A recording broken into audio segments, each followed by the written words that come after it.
चुल्या नेता हाय हाय हाय हाय हाय उठा चुल्या नेता हाय हाय हाय हाय उठा चुल्या नेता हाय हाय हाय हाय।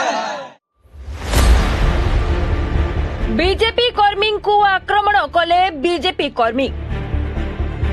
नयागढ़ कालिका प्रसाद गांव बीजेपी कर्मी तथा आरटीआई कर्मी अशोक भट्टों को आक्रमण घटना अभियुक्तों को गिरफ्त दाबी रे बीजेपी पक्षर प्रतिवाद करा जायछि। नयागढ़ बीजेपी नेता संतोष प्रधान को नेतृत्व में स्थानीय अंचल शह शह बीजेपी कर्मी एकत्रित हुई नयागढ़ सदर थाना को घेराव करने सह अभियुक्तों को गिरफ्त दाबी करछन्ति। अभियोग अनुसार बीजेपी दुई गोष्ठीर नेता समर्थक मध्य मुहांमुही स्थिति घटना सृष्टि होइतिबा अभियोग हेउछि। बीजेपी पुराणा कर्मी अशोक कुमार भट्ट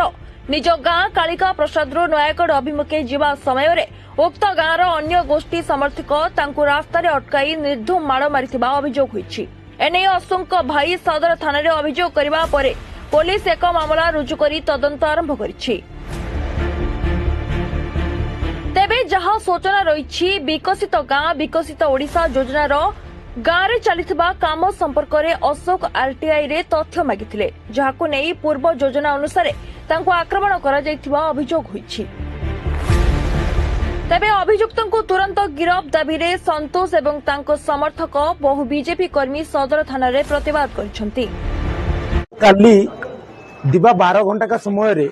भारतीय जनता पार्टी दीर्घ दिन पुराणा कार्यकर्ता जी समर्पित भाव में भारतीय जनता पार्टी काम करिकी ए गत निर्वाचन रे सेठी बीजेडी रे आक्रोश होइतिला एवं मारिकी ता मुंह फटेई देइथिले। से भलिया नेता से भलिया कार्यकर्ता होउछ अशोक भट्ट, जहां को सामान्य आरटीआई मागिबा फल रे से गाँव किछि गुंडा माने तांको गाँव निर्जन रास्ता रे ताकू जीवन रु मारी दबा पई ता बेकरे गामुछा भिड़िकी जेतबे तार नालगड़ बुहाईकि आखि तेराटिकी जो से रोड रे पड़ी से छाड़ी जाइछन देशी बंदूक रे ता मुंडू को बाड़ेबा ता हाथ को मोड़ी देकी ता हाथ फ्रैक्चर हवा एवं ता बेकटी तार जो स्पाइनल कॉर्ड अच्छी से कॉर्ड रे किछि प्रेशर अच्छी जो कथा नहीं कि ताकू नयागढ़ मेडिकल रु एवं भुवनेश्वर मेडिकल को रेफर कराई। ए कथा नहीं कि आमे जेतेबेले गत काली ए सदर थाना रे उपस्थित हेलु एवं तांकू आमर अभियोग पर्द देलु सेतेबेले पुलिस खाम ख्याल नैथिला एवं आमे जो कथा कहितु जे तुरंत तांकू अरेस्ट करंतु से तांकर कुंभकर्णा निद्रा भांगिला नाही। वर्तमान सुधा भी आसामी माने तांको गाँ रे नयागढ़ रे बीच बाजार पर बुलुचंती तांकू डाकिबा अरेस्ट करे दूर करे तांकू डाकिले नाही मध्य कहार प्रेशर रे कोन पई पुलिस वर्तमान सुधा सेमानकु अरेस्ट कला नहीं से कथा पचारिया पई भारतीय जनता पार्टी रा सब प्रमुख नेतृवृंद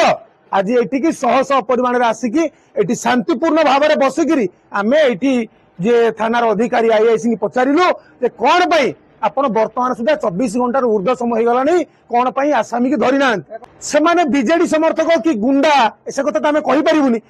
कहीं कहीं आम ना कहते से भारतीय जनता पार्टी कार्यकर्ता बोली मु किंतु दीर्घ दिन ये कम करुच्ची दीर्घ 25 वर्ष विरोधी भाव में कम कर निर्वाचन में प्रमुख भूमिका नहीं कम करुली मु देखी ना भारतीय जनता पार्टी कम कर कि विजु जनता दल कम कर देखी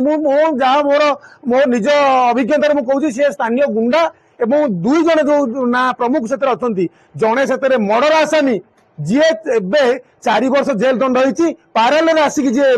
बेल आसी से ना हूँ शंकर आउ जन सब महापात्र जी अच्छा सी भी एवं जन को बाड़े बेल अच्छा सब आसामी माने निश्चित भाव में जदि एक को एमाने ठीक ठाक ढंग से न नेबे आईन श्रृंखला विपर्य होती कह कौन द्विधा ना मुझे क्लीयर कर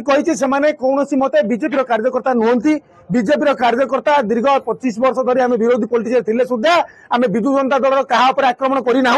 आमर कौन नजर ना भारतीय जनता पार्टी कार्यकर्ता मैंने क्या आक्रमण करवा क्या बीजेपी कार्यकर्ता कौ भाव में बीजेपी कार्यकर्ता आक्रमण कर जे नेता हो जे नेत्री हो किए भी हो आईन ऊर्धे कहीं नुहति आईन ता बाटे जीव जो भाया बड़ बड़ नेता मैंने कहते आम ना आईन की बाटे जीवाक दबू ना आईन की ठीक रास्तार केमी जीव भारतीय जनता पार्टी कार्यकर्ता शिखी आईन श्रृंखला परिस्थिति सेतेबेले भल रहिबो जेतेबेले शासन चलाउथिबा व्यक्ति माने आईन को हाथ को न नेबे जदि प्रति मुहूर्त थाना एवं पुलिस विभाग उपरे अଯଥା राजनैतिक चाप एवं हस्तक्षेप रखिए ताले आईन श्रृंखला बिगड़ जोटा कि बर्तमान हो देखुची भारतीय जनता पार्टी किए काम करे गड़ागड़ी कि बाड़ाबाड़ी होगी मुंड फटाफटी डाक्तखाना जाऊँ अरे भारतीय जनता पार्टी एत गड़ागड़ी एत बाड़ाबाड़ी से आखिरे देखिए Nayagarh Manas Kumar Sahu report reporters today.